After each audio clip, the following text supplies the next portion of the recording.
దేవుని నామం అందరికీ వందనాలు. పరలోకమందున్న మా కన్న తండ్రి, నీ శ్రేష్టమైన ఘనమైన నామానికి వందనాలయ్యా. అయ్యా మరి మొదటి వర్తమానంగా తండ్రి, మరి తొలి పలుకులుగా నైనా మీ మాటలు విన్నాము తండ్రి. నైనా మరి కేవలము నైనా శరీరము నిష్ప్రయోజనము, కేవలం ఆత్మయే జీవింపచేయుచున్నదని మరి మీ మాటల్లో మాకు తెలియజేశారు తండ్రి. ఈ శరీరం కొరకు బ్రతకకుండానైనా మీ ఆత్మ కొరకు బ్రతికేటటువంటి కృపను మాకు దయచేయండి తండ్రి. అయ్యా మరి రెండవ వర్తమానంగానైనా మరి మీ కుమారుడు మా మధ్యలో వచ్చి ఉండగా మీకే వందనాలు, కృతజ్ఞతాస్తుతులు తండ్రి. మీ కుమారుడి నోటి వెంట మీరు మాట్లాడుచున్న మాటలు తండ్రి మా జీవితాలలో నైనా మరి మలుచుకొని నైనా వాటి ప్రకారము మేము బ్రతగల కృపను వినగల మనస్సును మాకు దయచేయమని యేసుక్రీస్తు నామమున ప్రార్థించి అడిగి వేడుకొంచున్నాను మా ప్రియ పరలోకపు తండ్రి. ఆమేన్. ప్రార్థన చేసిన వారు కొందనాలు తెలియజేస్తూ ఈ సమయాన్ని మన మధ్యలో ఉన్న దైవసేకులు విజయన్న గారికి అప్పచెప్తున్నాం.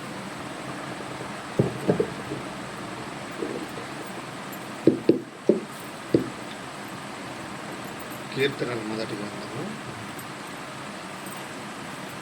ఒకసారి జ్ఞాపకం చేసుకొని వాక్యాంశం పోదాం.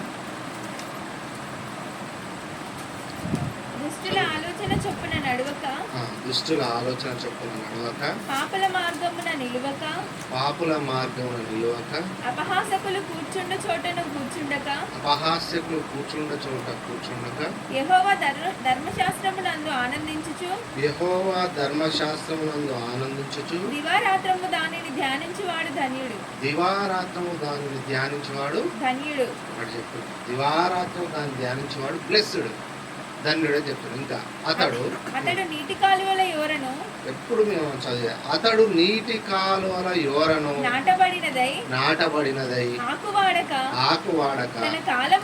తన కాలమందు ఫలమిచ్చు చెట్టు వలె ఉండును. అతడు చేయునదంతా సఫలమగును. ఇక్కడ చాలా సందర్భాల్లో ఈ మాటను మనం చూసాం, ఆలోచించాం.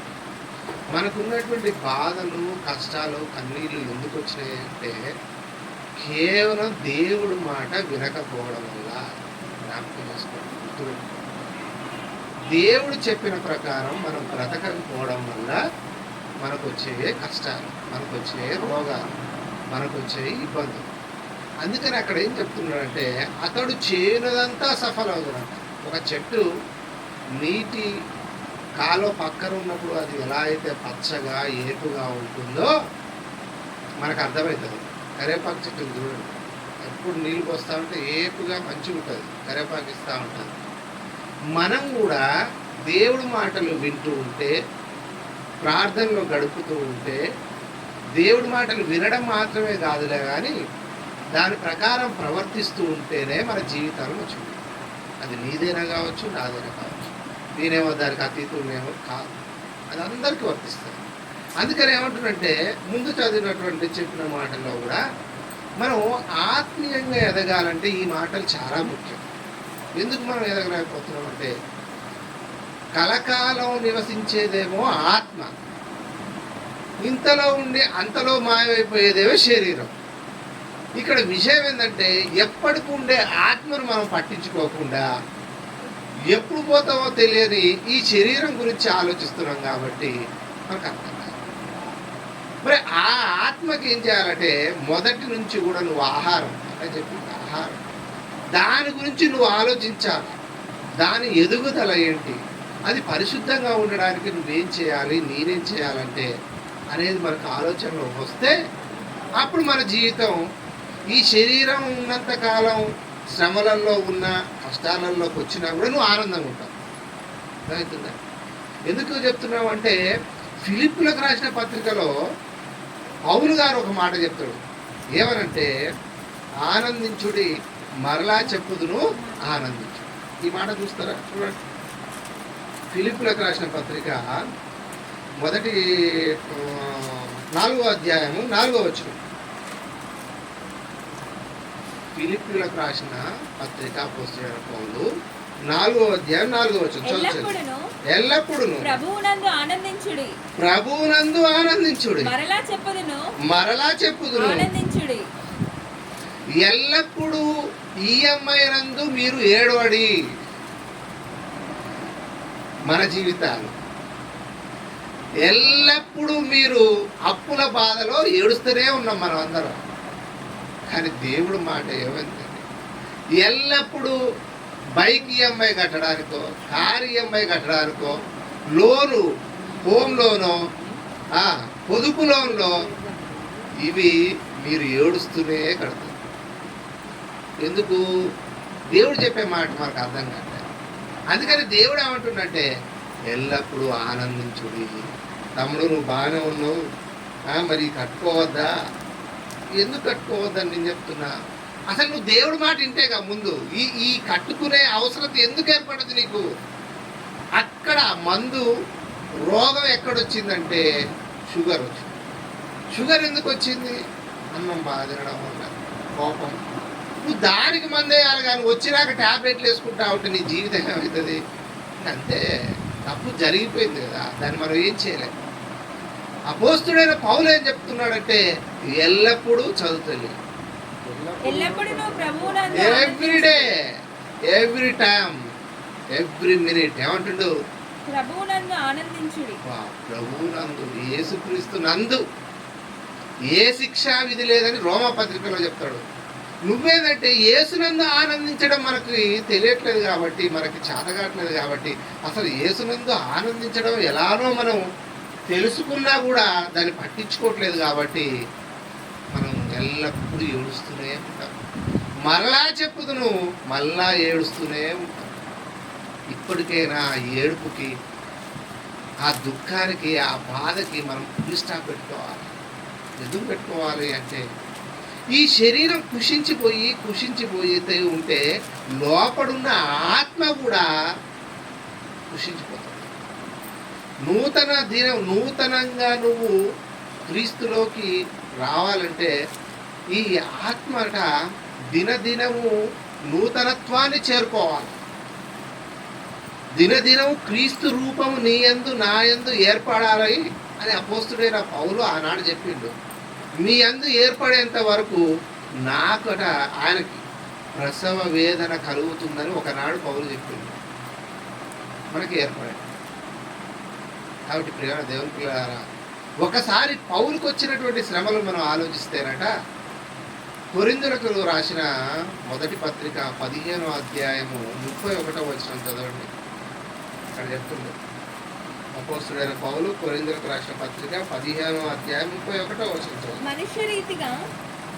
మనుష్య రీతిగా నేను ఎఫెసులో మృగములతో పోరాడిన ఎడల నాకు లాభమేమి? మృతులు లేపబడిన ఎడల 15వ అధ్యాయం 31వ వచనం. కొరింథీయులకు రాసిన పత్రిక మొదటి పత్రిక 15వ అధ్యాయం 31వ వచనం. అదేనా? 15:31. సహోదరులారా, అది కరెక్ట్. మమ్మీ తెలుసు. సహోదరులారా, మన ప్రభువైన క్రీస్తు యేసునందు మిమ్మును గూర్చి నాకు కలిగి ఉన్న అతిశయము తోడు నేను దినదినము చనిపోవచ్చున్నాను. అపోస్తుడైన పౌలు ఏమంటున్నాడంటే దినదినము చనిపోచున్నాను. ఇదేంటండి? దినదినము చనిపోతున్నానని చెప్పిన ఆయన మళ్ళీ ఏమంటున్నాడంటే ఎల్లప్పుడూ ఆనందించుడి, మరలా చెప్పుదు నువ్వు ఎల్లప్పుడూ క్రీస్తునందు అన్నాడు. మరి ఇక్కడ దినదినము చనిపోతున్నానంటు అంటే ఉన్నత స్థితిలో ఉండడం ఎలానో నేర్చుకుంటూ లేని స్థితిలో కూడా సంతృప్తిగా ఎలా ఉండాలో చెప్తుండు. ఇప్పుడు దినదినం ఎలా చనిపోతాడు మనిషి? అది అబద్ధమా? కానీ అపోస్తుడైన పౌలు చెప్పిన మాట ఏది కూడా అబద్ధం కాదు, నిజమే. ఆయన దినదినము చనిపోతున్నాడట. ఎలా చనిపోతున్నాడు, ఆయనకు వచ్చిన శ్రమలేంటి, బాధలేంది అనేది కొరింథీయులకు రాసిన పత్రికలోనే ఉంటుంది. ఈలోపు 11వ అధ్యాయం ఇది చెప్తూ ఉంటాను, వినండి.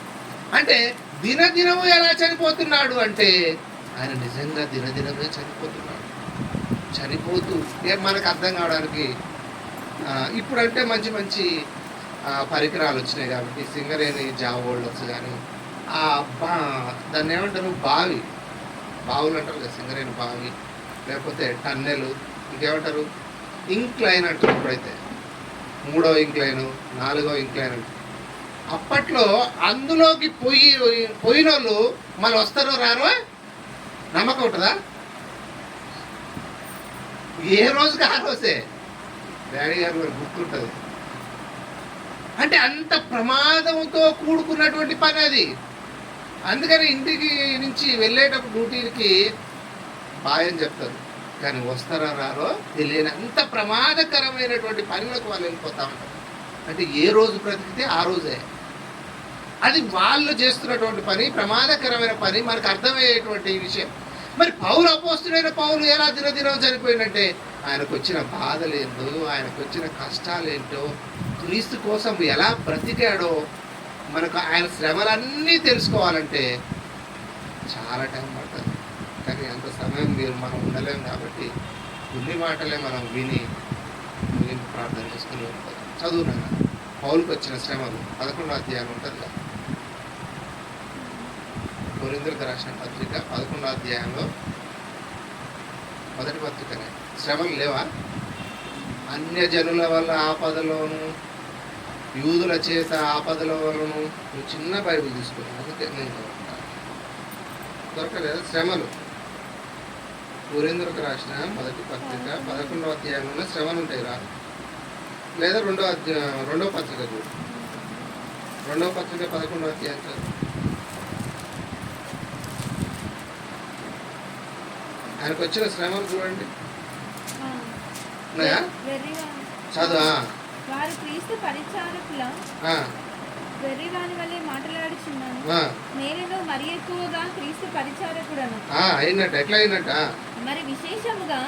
మరి విశేషముగా ప్రయాసపడితిని. మరి అనేక పర్యాయములు. ఇప్పుడు చెప్తున్న లిస్టు లెక్క పెట్టుకుంటే మీరు పెట్టుకోండి. అనేక పర్యాయములు చెరసాలలో ఉంటిని. ఫస్ట్ జైల్లో ఉండంట. అపరిమితముగా దెబ్బలు తింటిని. అపరిమితంగా అసలు పరిమితమే లేదండి. ఎలా కొట్టారండి పౌలు గారిని? పరిమితమే లేకుండా కొట్టారట. ఇప్పుడు మన మీద ఏదైనా కోపం కక్ష ఉందనుకో, వాడు ఏదో ఇట్లా అని పోతాడా? ఎట్లా కొడతాడు? మొహం చూడకుండా కొడతాడు. ఇట్లా కొట్టారట ఆయన. అనేక మార్లు ప్రాణాపాయ స్థితిలో ఉంటిని.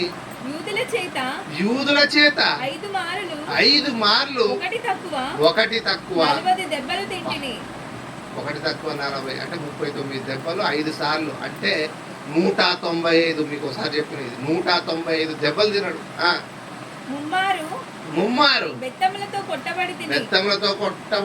ఒకసారి రాళ్లతో కొట్టబడితిని. ముమ్మారు 3 సార్లు ఓడ పగిలి శ్రమ పడితిని. ఒక రాత్రి అంతా సముద్రంలో ఉండట. సముద్రంలో గడిపితిని. అనేక పర్యాయములు ప్రయాణములలోను, నదుల వలనైనను, ఆపదలలోను, దొంగల వలనైనా. నదుల వల్ల ఆపదలు వచ్చినాయి, దొంగల వల్ల ఆపదలు వచ్చినాయి. నా స్వజనుల వలనైనా ఆపదలు వచ్చినాయి. మనకై చదువుతుంటే బోర్ కొడుతుందా? మరి మీకు ఏమనిపిస్తుందేమో కానీ బాధ అనిపిస్తుందా? బాధ. అలాంటి స్థితిలో ఉండిపోవునా? చదువున్నాను.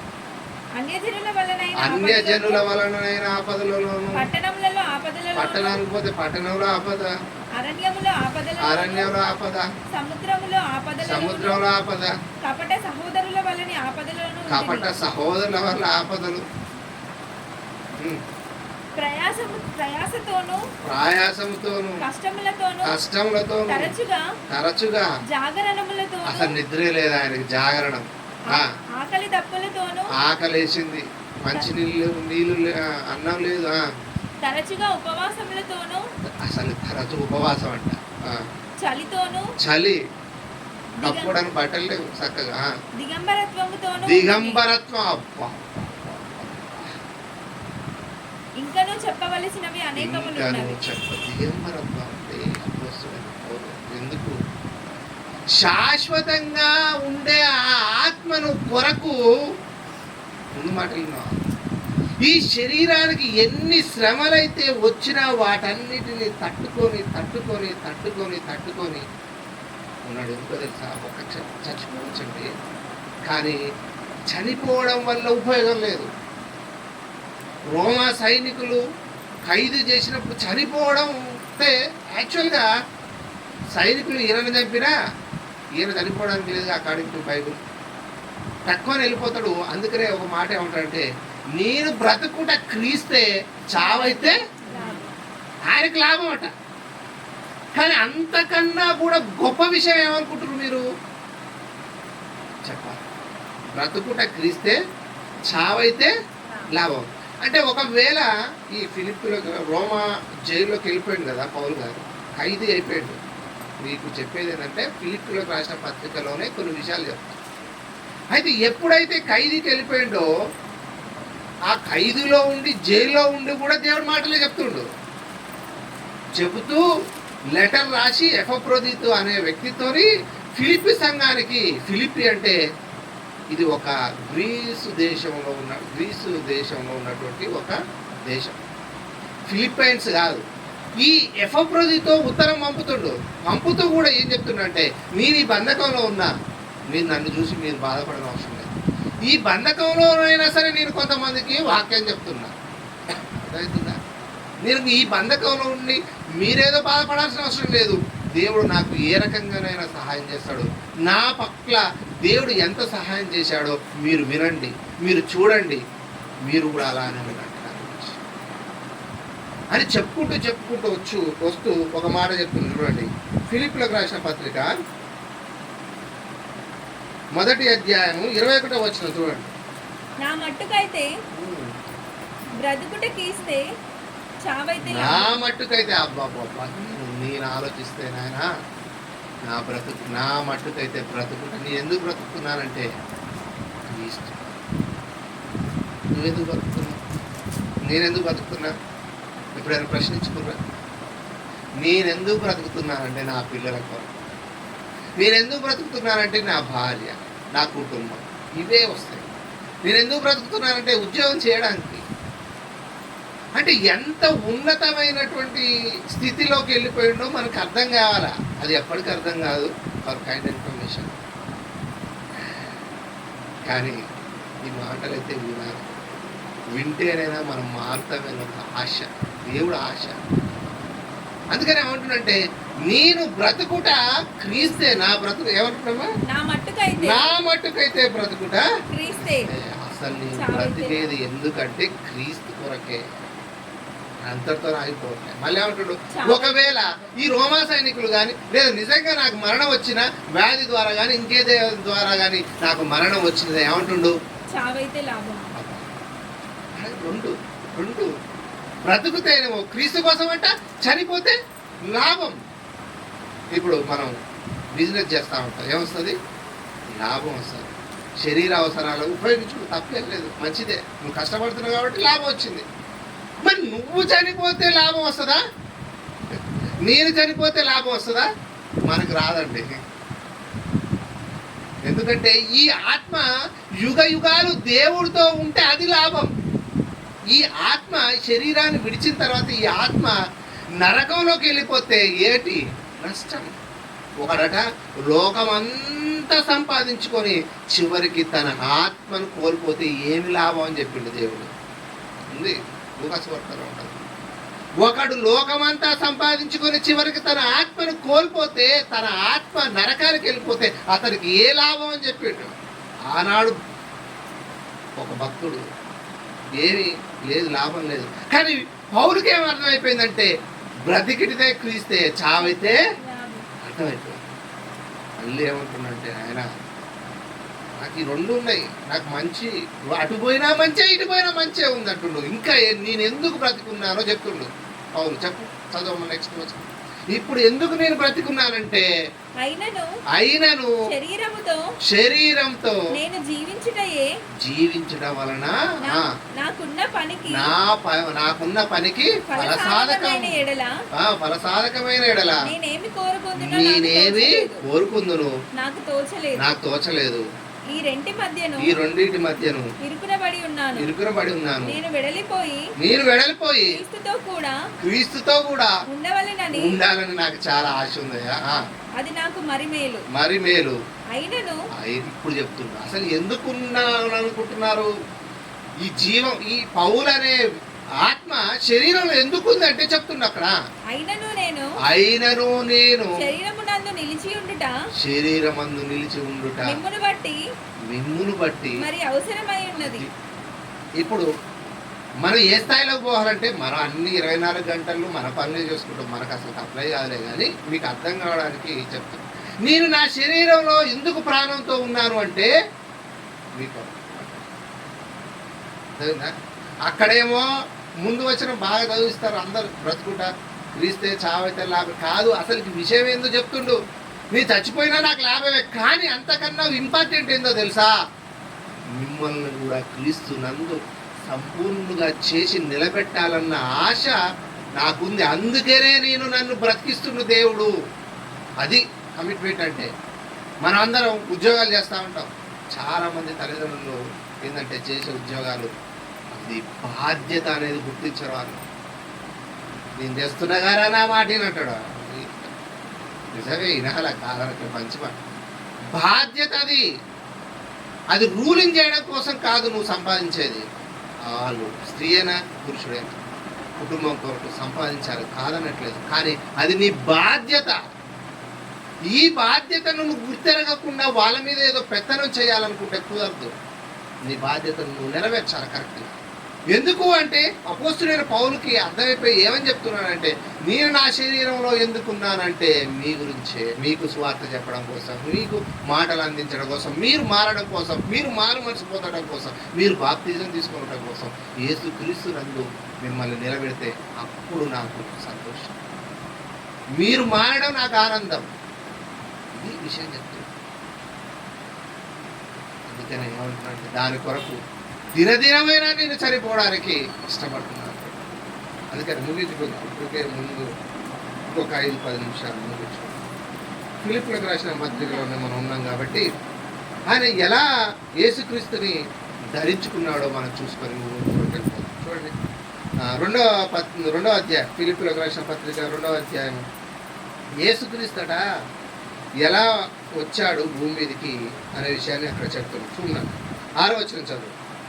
క్రీస్తు యేసునకు 6వ వచనం నుంచి ఆయన దేవుని స్వరూపము, అసలుకి యేసుక్రీస్తు గురించి చెప్తున్నా. ఆయన దేవుని స్వరూపము కలిగిన వాడై ఉండి, ఆయన దేవుని స్వరూపం కలిగిన వాడే ఉండి దేవునితో సమానంగా ఉండుట విడిచిపెట్టకూడని భాగ్యమని ఎంచుకొనలేదు. కానీ మనుషుల పోలికగా పుట్టి దాసుని స్వరూపము ధరించుకొని తన్ను తానే రిక్తునిగా చేసుకొనెను. చదువు అంతా. మరియు ఆయన ఆకారమందు మనుషుడిగా కనపడి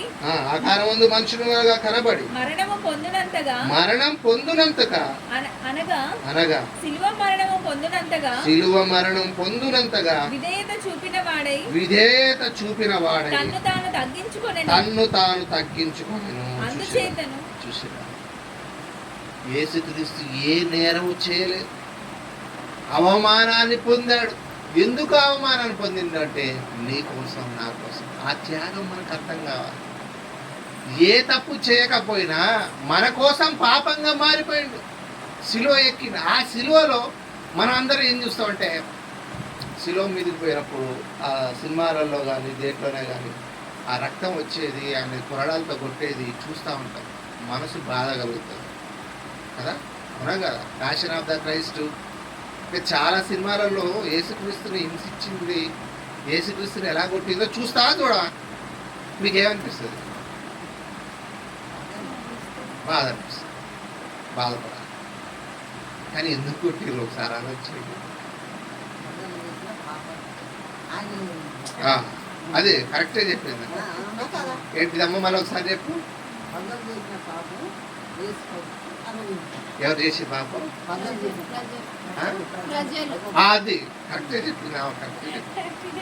మరి అక్కడ బాధపడితే మన మనసు నొచ్చుకున్నంత మాత్రాన ఏమొస్తుంది? నువ్వు చేయకుండా ఉండాలా.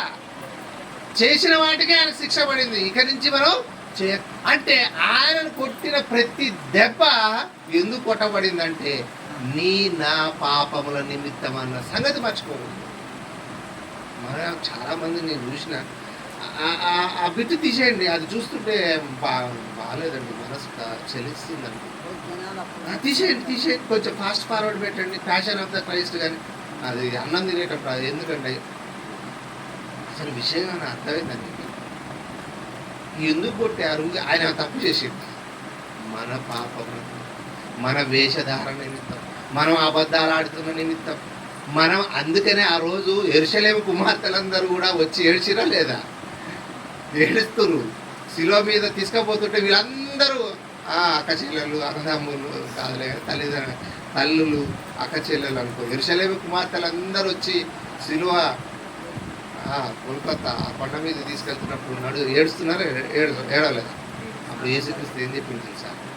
ఏం చెప్పింది అంతా మీరు గుర్తు చేసుకో. నా నిమిత్తం మీరు మీ మరి అక్కడైనా అర్థమవుతుందా?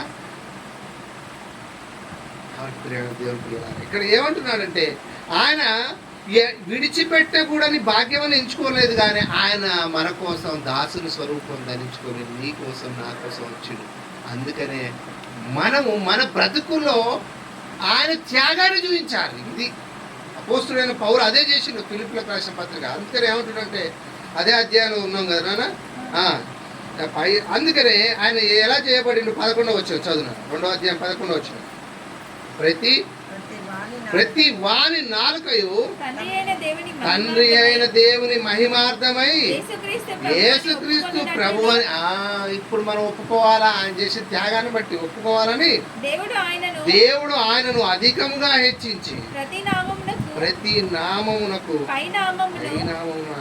అనుగ్రహించెను. అర్థం చేసుకోవాలి మనం. కాబట్టి ప్రియమైన దేవుని పిల్లలు అదే ఆ పత్రికలో ఉన్నాం. కొంచెం ముందుకెళ్ళి 3వ అధ్యాయము. అందుకని ఆయనకు అర్థమైపోయింది.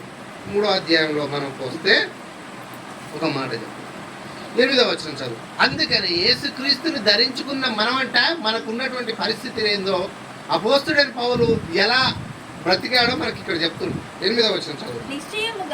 నిశ్చయముగా నా ప్రభువైన యేసుక్రీస్తు గురించిన అతి శ్రేష్టమైన జ్ఞానం నిమిత్తమై సమస్తమును యేసుక్రీస్తు గురించి సమస్తమును మనం ఒక మీటింగ్ పెట్టి ఒక అర్ధగంట సేపు రమ్మంటే మనం చెప్పే కారణాలు ఎన్ని ఉంటాయి. నిజంగా మనం ఒప్పుకోవాలి. పిల్లలు స్కూల్కి వెళ్ళలేదు, అన్నం పెట్టలేదు, ఇప్పుడే వచ్చిన, ఇప్పుడే రోగం, ఇప్పుడే హాఫ్ అన్ అవర్ కోసం అని యేసు పౌలుకి ఏమర్థమైపోయిందంటే నాకు ఏవే ఉన్నాయో అన్ని సమస్తాన్ని నష్టపరుచుకుంటున్నాయి. ఎందుకు? యేసుక్రీస్తుని గురించినటువంటి జ్ఞానం. అదే కదా చదువమ్మా. యేసుక్రీస్తుని గురించిన అతి శ్రేష్టమైన జ్ఞానం నిమిత్తము సమస్తాన్ని ఏం చేసినట్ట అంటే నీకు అప్పటికే 10 లక్షలు రోజు నెలకు వస్తున్నాయంటే ఎప్పుడైతే యేసుక్రీస్తు గురించి నీకు అర్థమైందో వాటన్నిటిని కూడా నష్టంగానే ఎంచుకోవాలి. అంత త్యాగం ఈ రోజులు ఎవరికి లేదనుకో, అది వేరే విషయం. ఇంకా ముందుకు చదువు. నష్టంగా క్రీస్తుని సంపాదించుకొని ఆయన అన్ని చేశాడట. ధర్మశాస్త్ర మూలమైన నా నీతిని గాక క్రీస్తు నందలి విశ్వాసము వలనైన నీతి పెంటాను కూడా అంటారు ఇక్కడ చదువు. అక్కడే ఉంటారు. అనగా విశ్వాసమును బట్టి దేవుడు అనుగ్రహించు నీతి గలవాడనై ఆయన యందు అగపడు నిమిత్తమును ఏ విధము చేతనైనను మృతులలో నుండి నాకు పునరుత్థానము కలగవలెనని ఇక్కడ పనిచేసి నాకు ఏదేమైనా సరే మృతులలో నుండి పునరుద్ధానం కలగాలి. అంటే నేను చనిపోయిన తర్వాత నా ఆత్మ ఎల్లప్పుడూ దేవుడితో ఉండాలి. అదే ఆయన కోరిక.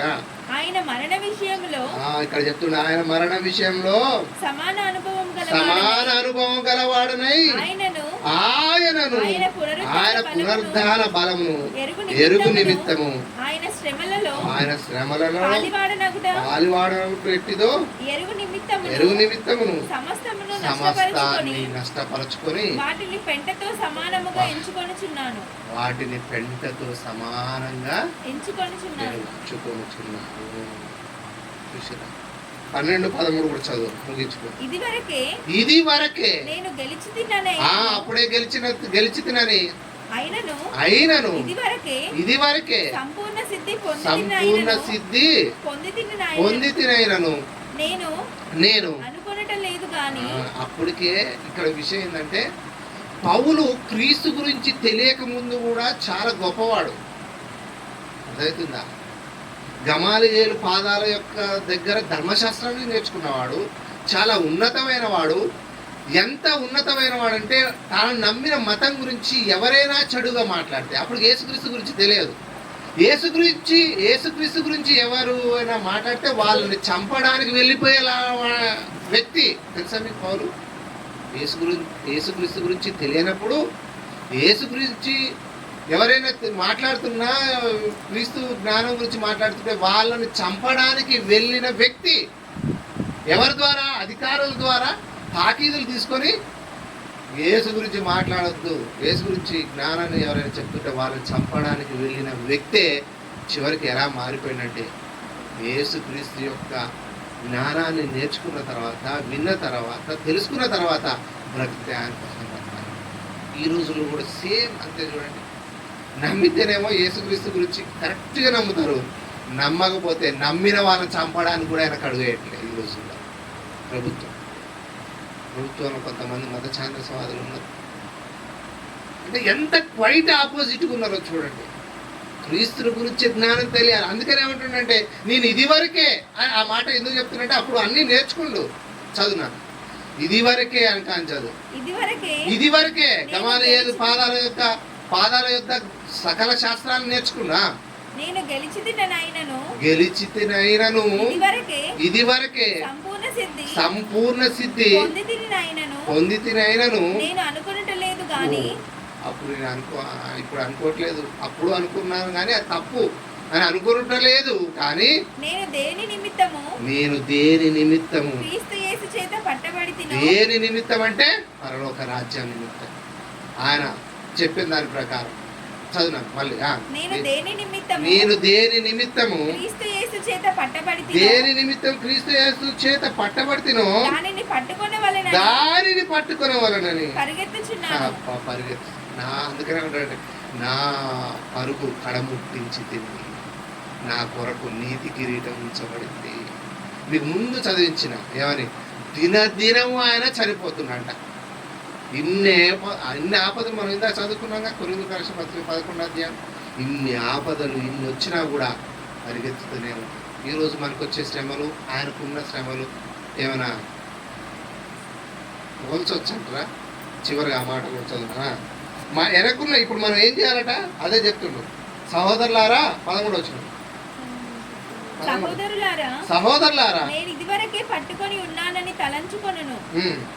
అయితే ఒకటి చేయుచున్నాను. ఇప్పుడు ఇదంతా మనం అంతా ఇదే చేయాలి. ఒకటి చేయుచున్నాడట ఆయన. ఉన్నవి మరచి, వెనక ఉన్నవన్నీ మరచిపోయి ముందున్న వాటి కొరకే వేగిరపడుచు క్రీస్తు యేసునందు దేవుని ఉన్నతమైన పిలుపునకు కలుగు బహుమానమును పొందవలెనని, ఆ బహుమానాన్ని మనం పొందాలని గురి యొద్దకే పరిగెత్తుచున్నాను. ఆనాడు పౌలు పరిగెత్తిండు, గురి యొద్దకు పరిగెత్తిండు, సక్సెస్ అయింది. ఈనాడు మనం కూడా వెనక ఉన్నాయన్నీ మర్చిపోవాలి. వెనక ఉన్నాయంటే ఏ వెనక ఉన్నాయి? నువ్వు ఎక్కడైనా రాంగ్ స్టెప్ వేసావా? అప్పుడు నిర్ణయాలు తీసుకున్నావా? నీ ఆర్థికంగా చితికిపోయావా? నీకు అనారోగ్యంగా ఉన్నాయా? ఇవన్నిటినీ కూడా మనం మర్చిపోవాలి. ముందున్నటువంటి బహుమానం, ఆ బహుమానం అట క్షయమయ్యేది కాదు. ఈరోజు మనకుండే బహుమానాలు కిరీటం పెట్టుకున్నాం అనుకో, కొన్ని రోజుల తర్వాత తీసేసి ఆ బీరువాలో పెడితే అది నల్లగానో తెల్లగానో ఏదో ఒక రకం అయిపోతుంది. క్షయమయ్యేది. అక్షయమైన కిరీటం ఇస్తానంటుండు. ఆ బహుమానం కొరకట పౌలు గారు గురి వద్దకే పరిగెత్తిండు. ఇప్పుడు మనల్ని కూడా ఏం చెప్తున్నంటే అన్ని మిగతా అన్ని మర్చిపో, దేవుడి కోసం. అది కరెక్ట్, ఇది సత్యం. అందుకని అన్న చదివినటువంటి మాటల్లో యోహాను 6:63 అని చెప్పింది కనుక ఈ మాటలు ఆత్మయు జీవమై ఉన్నాయంటాడు. లోపడున్న ఆత్మకి ఏం చేయాలంటే మనం ఆహారం పెట్టాలి, దాన్ని పోషించాలా. ఏ మాటల ద్వారా? ఈ మాటల ద్వారా. అప్పుడు శరీర సంబంధం అన్నీ దొరుకుతాయి. మిత్రమా ఏమంటారంటే మతస్వార్త మీరు అడుగు వాటి కన్నాను ఊహించు వాటి అన్నిటికన్నాను దేవుడు అది అత్యధికంగా ఇస్తానంటాడు. నువ్వు అడగక ముందనే దేవుడికి అన్నీ తెలుసు. నీ అవసరాలన్నీ దేవుడు తెలుసు, తెలియకుండా ఏం కాదు. నీకు రోగం వచ్చింది తెలుసు, నువ్వు బాధపడుతుంది తెలుసు, అన్నీ తెలుసు. అవన్నీ ఇస్తాడు ఎప్పుడు తెలుసా? మొదట నువ్వు ఆయనను ప్రేమించావు. అపోస్తలుడైన పౌలు అదే మనకు చేసి చూపించాడు. ఇప్పటికే చాలా టైం తీసుకున్నాను. ఈసారి నుంచి ఒక్క మెసేజో లేదా ఇట్లనే కొంచెం ఇంకా తక్కువ టైంలో చెప్పే ప్రయత్నం చేద్దాం. ప్రార్థన ఆశీర్వాదంతో ముగించుకుందాం. మహోన్నతుడా, పరిశుద్ధుడా, ప్రేమగల తండ్రి, అంతటి మంచి మాటలు మీరు ఇచ్చినందుకే మీకు కృతజ్ఞతాస్తుతులు చెల్లిస్తున్నాం. మంచి వాతావరణంలో మీ పిల్లల్ని చేర్చినందుకే మీకే వందనాలు. చెప్పినటువంటి మాటలు నిష్ప్రయోజనం కాకుండానట్లుగా, విని మర్చిపోయే బిడ్డలుగా మేము కాకుండానట్లుగా, వాటి ప్రకారం మీ బ్రతికి మీరున్న లోకానికి చేరుకునేలాగా సహాయం చేయండి. వచ్చిన ప్రతి ఒక్కరిని నిండుగా మెండుగా పరలోక సంబంధమైన ఆశీర్వాదాలతో మీరు ఆశీర్వదించండి. చేస్తున్న ప్రతి పనిలో మీరు తోడుగా ఉండండి. చింటూ, అదేవిధంగా స్నేహితుడు, అమ్ములు, అదేవిధంగా చాలామంది పిల్లలు ఆయన వచ్చారు. వారి కుటుంబాలు, వారి పేర్లు మాకైతే తెలియదు, కానీ మీకు బహుగా తెలుసు కాబట్టి నాయన మీరే వారు ఏ స్థితిలో ఉన్నారో వారిని మీరు గమనించండి. నీ మాటలు వినే భాగ్యాన్ని కలిగించండి, ధైర్యాన్ని నింపండి. ఈ లోకం ఉన్నంతకాలం నాయన ఈ పోరాటం మరి ఆగదు కాబట్టి ఈ జీవనోపాధిని సంపాదించుకొని ఆ జీవనోపాధిలో మిమ్మల్ని మహిమపరిచే బిడ్డలు వాళ్ళందరినీ వాడుకోమని నీ చిత్తమైతే మరొక వారం మీ అందరం కలిసి నిన్ను ప్రార్థించి ఘనపరిచే బిడ్డలుగా మమ్మల్ని కూడా వాడుకోమని ఈ ప్రార్థన క్రీస్తు నామంలో అడిగి పెట్టుకుంటున్నాను తండ్రి, ఆమేన్. అదేవిధంగా ఆశీర్వాదం కూడా తీసుకుందాం. మన తండ్రి అయిన దేవుని యొక్క కుమారుడైన యేసుక్రీస్తు యొక్క ప్రేమ, పరిశుద్ధాత్మ యొక్క అన్యోన్య సహవాసం సదాకాలం మనకు సకల పరిశుద్ధులకు తోడై ఉండి నడిపించును గాక. ఆమేన్.